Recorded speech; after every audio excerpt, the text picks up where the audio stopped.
today we're doing something different. We are playing a game called Winter's Empty Mask. Now, I did continue because I played this game before on my old channel. Go to options. Does trend sound effects? Nice. We did full screen. Okay.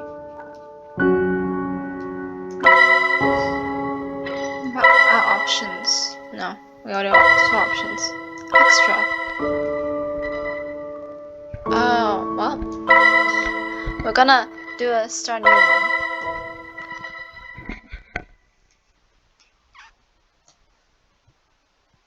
The world is so noisy.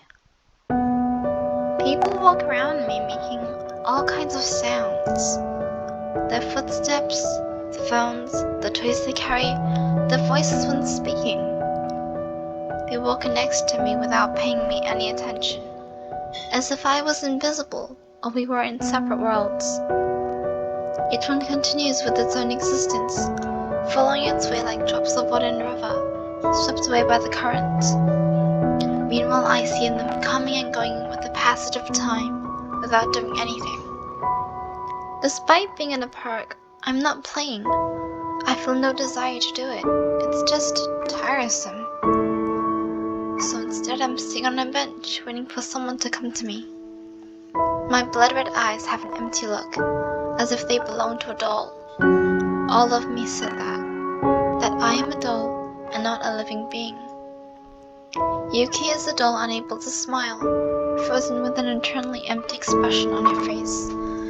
So, in my Japanese understanding, Yuki in Japanese means snow. Yuki means snow in Japanese, I think. Changing that is impossible, because nothing in this world could inspire a feeling in me. Trying to find it only makes me tired. My legs get tired of walking. My hands are fighting and carrying dead weight. My mind of thinking thoughts that deliver nothing in the end. It's just a waste. That's why I prefer doing nothing instead. To stay seated watching people silently come and go. Though to my eyes they look more like shadows. I cannot distinguish a single face between them. They all are the same. The same face, the same shape, the same voice, the same color. It was as if everyone were a flat gray silhouette, with just the sizes and shapes slightly changing. With a face that I cannot distinguish or feel is worth remembering. There's nothing inside of them. Or perhaps it is the opposite, and I am the one who does not have a face but a mask, and that is why I cannot see others. Their personalities are there, it is only that I cannot understand them. They belong to another dimension, a world I don't know how to enter. Yuki is a doll. From my point of view, they are shadows. When they look at me, surely they see a doll without a face. Who would buy such an ugly doll like as this one? I know I wouldn't. Time passes and it's already getting dark. One of my family's maids offer me her hand and tell me it is time to return home. She has a family maid? Is she like rich or something? The person who I was waiting for didn't appear. I'll just have to come back tomorrow. This would be the 26th day that this happened. Let's go back home, she says, without any emotion, but in a respectful way. Clearly she did not care for me. She only looked after me because those were her orders. Yes, I say coldly. The truth is, I do not want to return to my house, but I have no other place to go, and it is more comfortable there than staying here. Momiji? The city where I live. Called like that because of the falling leaves in autumn. Every year they fall and create a beautiful scene that draws visitors from miles around. Even people from outside the country come to visit and see the leaves fall. There are those who even think it compares to the spring festival, when the cherry blossoms bloom. To my eyes, the leaves have no color, and seeing them fall is nothing special. It's almost the same as watching the rain or snow. Just an occurrence, something that happens for mundane reasons. But I have to confess, though, that I have sometimes stayed for hours watching them fall, wherever it leaves, rains, snows, simply because it was less boring than watching a static object. Although murders, assaults, thefts, burglaries, and other crimes happen often in Namiji, the city has a strong economy and the population only grows every year.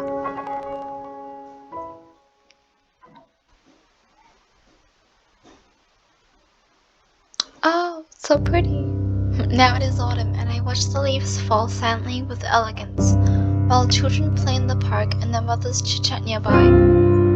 A gust of wind suddenly blows, moving leaves and rustling my hair, short and black. That day I was wearing a white dress. My empty eyes, like those of a doll, looked straight ahead with a face devoid of emotion.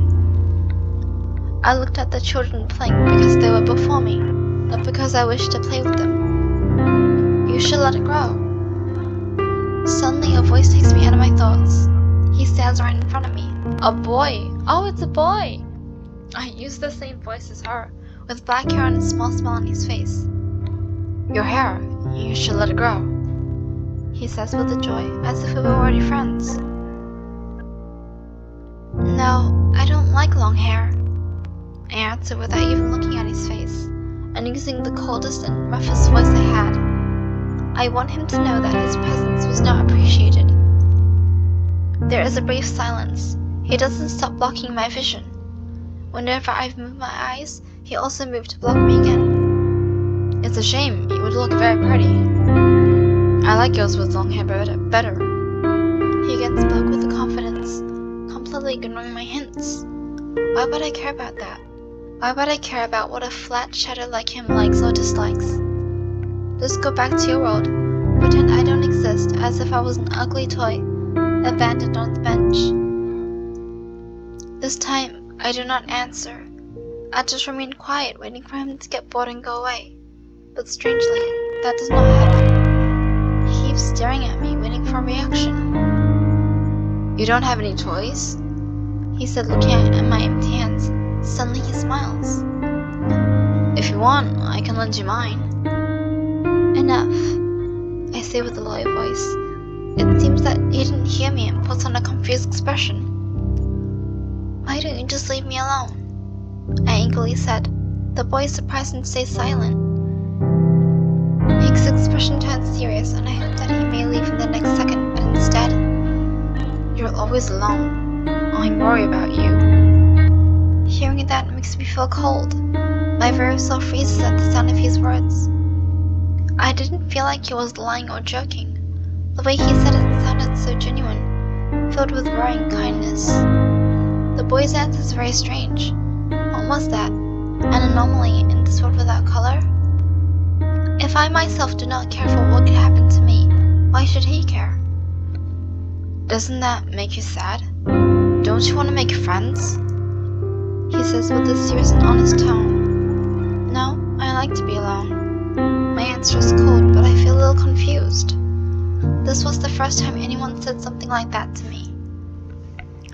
Never before had a shadow stepped out of its own world to reach me, by its own will. That's okay, but I think you would have more fun if you had a friend. Don't be shy, not everyone is bad. He answered with a kind smile, very pure. I feel something move inside of me. It wasn't happy by any means. I was afraid. This anomaly was scary. It felt like it could shatter my world. Again, I do not answer, but this time my face had an expression on it. I was acting shy. I stayed quiet not because I wanted him to get bored and leave, but because I could not answer honestly. I just didn't know how. The child suddenly hears something. He turns and waves his hands at a woman who appeared to be his mother. Well, I have to go. I have to come to play this park, just in case someday you want to talk. Oh, and by the way, my name is Tanaka Ichiro. He gives me one last smile, and and with that he begins to walk away, without even receiving an answer from me. None of us could have known it, but that would be my last day in that park.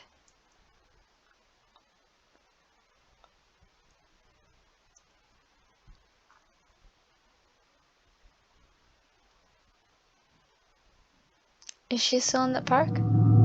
Time passed as usual, with nothing more worthy of noticed. It was getting dark. I saw how slowly people were leaving the park until it was completely empty.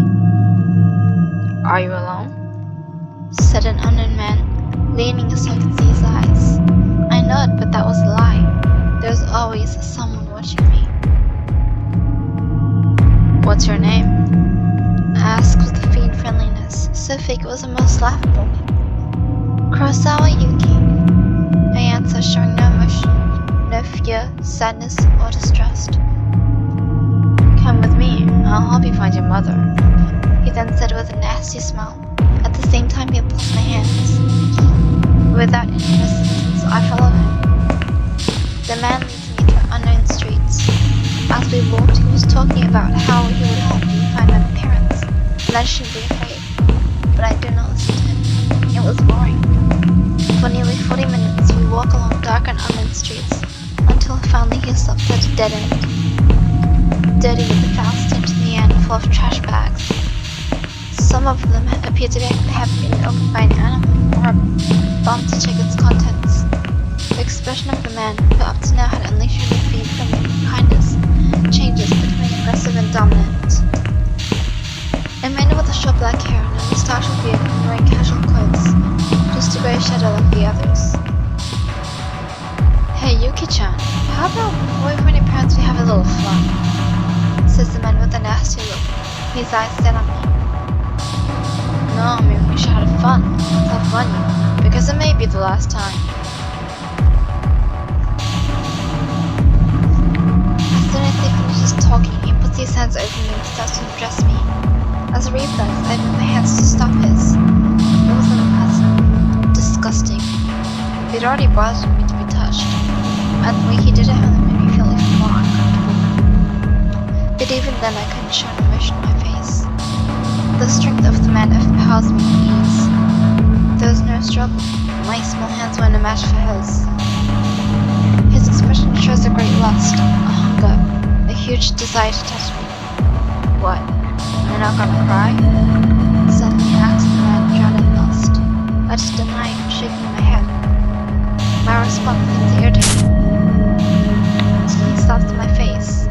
The sound echoes in the entire alleyway. What a cool shadow, but still boring. My left cheek turns red. I silently hold it out of reflex, without showing any pain. Still don't wanna cry? He said with a dominant and mocking voice. This time, I didn't respond. Afraid of a second slap. Or perhaps more because of discomfort more than fear. Even if unwanted pain was a fundamental part of my life, I didn't hate it. It's only that I find it unpleasant, rather avoid it if possible. My lack of response was not well taken. However, the man suddenly smiles with complete security.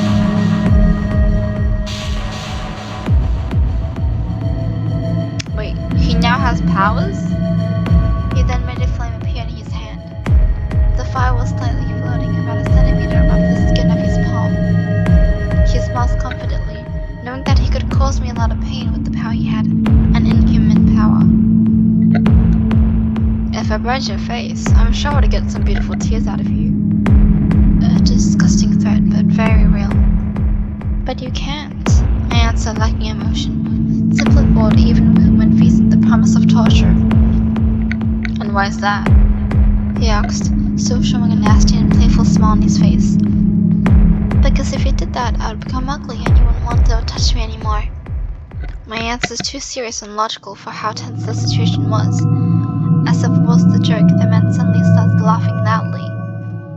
I see now, I see. You're a girl with mental retardation and your parents abandoned you in that park. How pitiable. What a disgusting image he had made of me, I thought. But I didn't mind. What a shadow thought of me is of no importance. Ignoring my feelings for the pain it would cause me, he simply continued, his plans looking for his own pleasure at the expense of my welfare. So nasty, so gross. The shadow is so disgusting that I cannot begin to describe it. I just wanted all of this to be over. Waited patiently for it. It was then that I saw the sign, much sooner than I expected. The moment in which my attacker was more distracted and vulnerable. In an instant, I removed a long metal needle that was hidden within my own flesh hand. I buried it in the neck of my attacker. Naturally, pointing at the most valuable vein of the neck. There's no way it could have worked. I knew he would notice and stop me in time. At least, that would have been the case if he had even been paying attention. Now he's lost in his own world, and in mine was going to die. Immediately, the wound starts to bleed. All the precious red blood is pouring out of his body, covering us both. My white and clean face was now covered by blood. Lado's expressive face was stained by blood. As a reflex, he tries to push me away, rebelling moved just enough to separate us. Now he doesn't look as happy or dominant, but furious. He hated me and cursed me with his eyes, but that would hardly produce anything in me. Damned. Bad word. Exclaimed having that he was going to die. Who are you? He asked just before his body collapses, falling flat to the ground and leaving a large puddle of blood. My name is Akatsuyu. So it's not Kurosawa? It's Akatsu? I don't know what Akatsu means.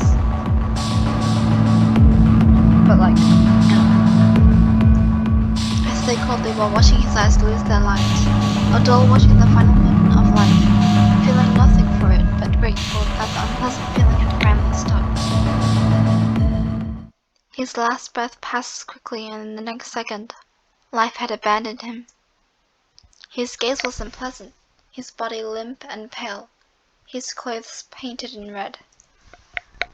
Now I just need to check that he is dead, but checking for me has a different meaning than other people's. I do not check his pulse or breathing. Instead, I use another method, much more effective. I stare at his body and move my hands as if directing an orchestra. Mysteriously, blood begins to flow back to him, filling his body again. His heart once more is beating, but this is to check that he has died, not to heal him. It beats abnormally fast, and more importantly, his blood pressure raises abnormally high, so high that shortly after his body breaks. It explodes, expelling blood from every orifice, eyes, nose, ears, mouth, and his lethal wound. His internal organs, including his brain and some of his bones, break, crushed by the high pressure of the liquid that once gave him life. He is now all crooked and deformed. I silently look at him, coldly, feeling nothing, not hate or pity. Now I'm sure he is not going to return to this world.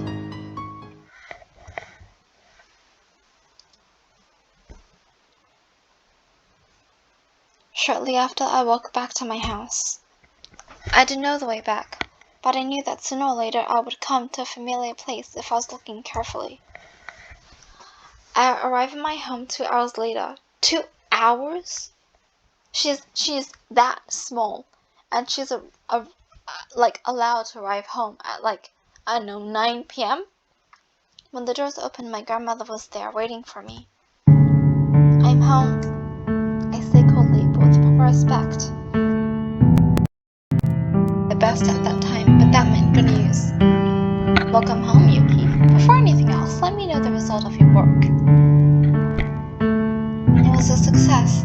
The objective was terminated just as we wanted. I see my grandmother smile with pleasure at my answer. Perfect, Yuki. I'm happy that you're so dedicated to the family. Now you should take a bath and sleep. You must be tired. This maid will help you with that. The maid bows, showing her respect to me. The conversation didn't last long, but it'd be a lie to say that I wanted it to be longer. I barely talked to my grandmother, Kozane Akatsu, and when I did, I only said the most essential. So let me say, she isn't very social. Isn't socially interactive. Obedient instructions of my grandmother, leaving behind everything that happened during the day to be forgotten in silence. So I'm only guessing that she isn't normal. So in this world, I guess, people are allowed to have powers, and she killed the man and then made sure that he's dead by exploding his body. Okay.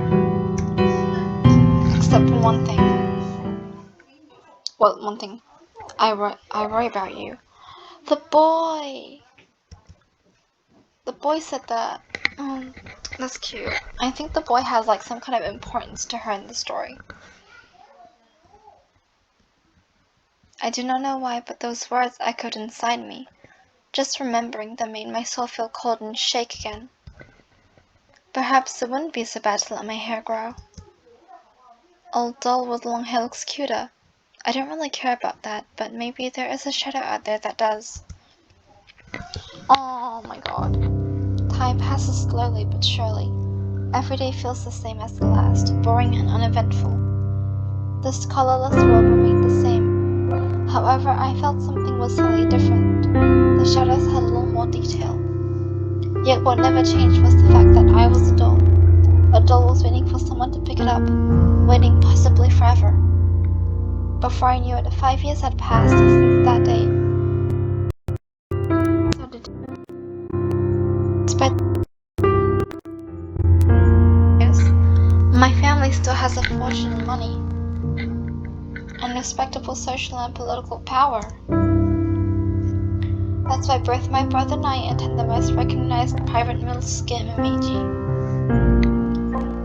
Wearing my uniform, I sat in my assigned seat and waited for the teacher to enter the classroom as I looked through the window. Something had changed in the way I look, and that was that I now had long hair down to my waist, black with blood red tips. Black with blood red tips. Okay, that reminds me of Nezuko. Nezuko from an anime called Demon Slayer. That's what Nezuko hair looked like. A very strange color, and because of that I sometimes attracted unwanted attention. I can see it in my faint reflection on the window, ignoring the time and work I had to spend on its care. I left when you look. Then there was something in it that made it impossible for me to cut it, even if it was what I would normally call a bother. When the teacher entered, he gave us instructions to stand, one at a time, and introduce ourselves. Akatsuyuki, I said, presenting myself with an emotionless voice when it was my turn. Akatsu? Asked the professor sternly as if it heard my name wrong, and then he stops looking at his papers to put his attention on me. Yes, that is correct, I say with an empty look in my eyes. Soon, I noticed the reaction on his face. It was disgust, anger, and just by looking at it, I knew he hated my name. Surely my family had done something to him. After all, we were gangsters. We perform many shady business, and naturally there will be collateral damage. Okay, sit down. Who's next? The teacher continued the class as if nothing had happened, but after seeing that look on his face, I knew that it would be one uncomfortable year. Very well, we will start with the oral exam. Akatsu, can you answer the first question in the chalkboard?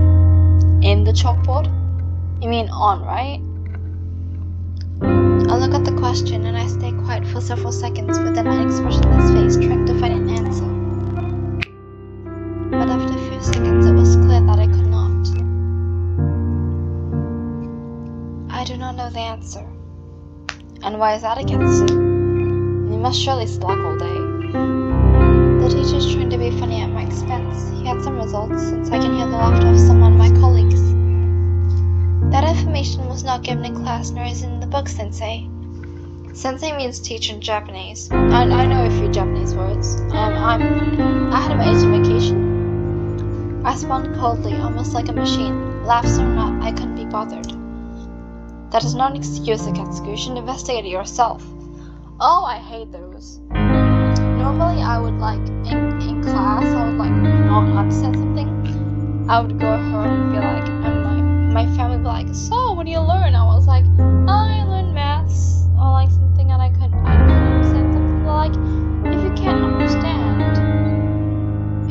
teacher or like researcher. And I'm like, okay, I didn't sign up for researching and investigating it myself when I entered the school, okay?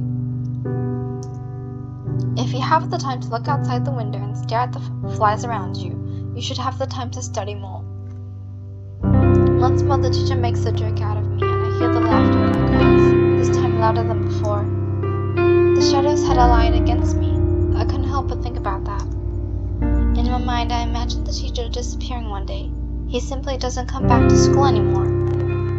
It would be easy for me to kill him, or to have my grandmother press the school to get him fired. But in reality, I do nothing more than look the other way, not caring about it. Nuisances are like that. They weigh on you at first, but once you're past them, they become nothing, disappearing without a trace. Yes, I hate going to school. I hate how the teacher pours his hate over my family on me. But once the day ends, I don't really remember anything about it. I don't have a mask, therefore I can't show an angry face, even less a hating one. So she has no emotion like a doll. So she's basically, I am a doll, I have no emotion. That's sad. That same day, I had to clean the classroom as punishment for not studying. I didn't call my family to notify this. I didn't have to. They let me use my time as I please, as long as I had no mission to fulfill. So being obedient, I stay in the classroom. The lukewarm sunset light enters the window. Oh, Yuki, so here you are. Suddenly, 3 girls enter the classroom. I hardly recognize them. I know that they are my classmates, but that's about it. With faint surprise, one pretends not to know I was being punished. My answer's non-existent. I don't even bother to divert my eyes at them. The girl angrily snorts, irritated by my boring answer. She walks towards me until she is just a step away. You know it's very impolite to not respond when someone is talking to you, she says with an aggressive tone. Cynical, but my answer is still the same. Nothing. Furious, the girl tries to grab my shoulder, but my reaction is faster and I slap her hand away. My movement was so unexpected that she jumped back, slightly terrified. You're so weird, she says with an insult, yet I fail to see what is wrong with her. It doesn't like for me to say that everyone else was better. The girl looks at me with contempt and then makes a sign with her hand, calling the others to get closer. They surround me and stare with a false expression of amusement on their faces. The situation is tense, threatening, but even then my eyes remain the same, the glass eyes of a doll. They couldn't hurt me. Insults, rejection, humiliation, and nothing without a mask, an identity. I couldn't care any less, and if they tried to hurt me physically, I could kill them whole without any effort. It was nothing but empty threats. You're the best of the class. You raise as high as the Zetsu.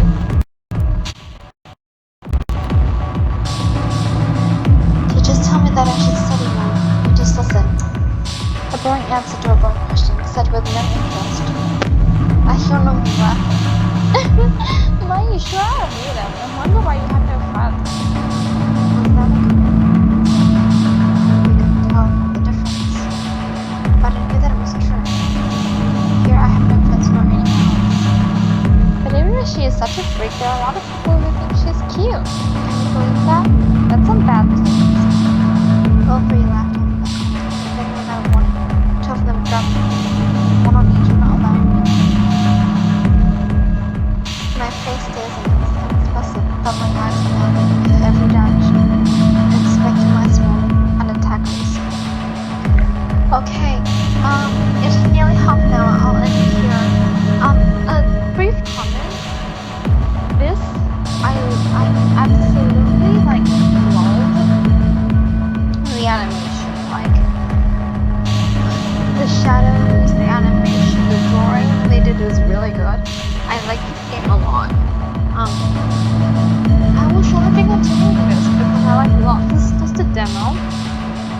It's called Winston Mask. If you guys want to play the full game, you can always buy it on Steam or but I'll continue this because I like this a lot and I want to know